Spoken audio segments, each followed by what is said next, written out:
তাহলে আমরা গরিব দেখে অসহায় দেখে মানে সরি গরিব বললাম, অসহায় দেখে সাহায্য একটু করতে ভালো পারবো।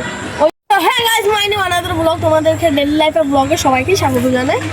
তো আমাদের যে 10,000 ফলোয়ার্সটা দরকার ছিল সেটা তোমরা 3,000 হতে আর 12টা বাকি, তো সেটা তো তোমরা ফটাফট করে দেবে।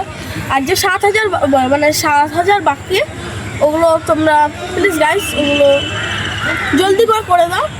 তাহলে আমরা গরিব দেখে অসহায় দেখে মানে সরি গরিব বললাম, অসহায় দেখে সাহায্য একটু করতে ভালো পারবো। ওই যে অসহায়রা এখানে এসেছে, তো আমাদের কাছে এই যে পয়সাগুলো ছিল সেগুলো দান তো করেছি, প্লাস খাবার দিয়েছি। হ্যাঁ, তো মিনি শাহরুখ খান স্যার কিছু বলতে চাই। তো গাইস, আমাদের 3,000 ফলোয়ার কমপ্লিট হয়েছে আর 7,000 ফলোয়ার লাগবে। তো তোমরা আর 20 দিন আছে, 20 দিনের মধ্যে গাইস 10,000 ফলোয়ার কমপ্লিট করে দাও। তাহলে তোমাদেরকে বেশি বেশি করে ভালোবাসা দেবো, আবার বেশি বেশি করে হাসাবো।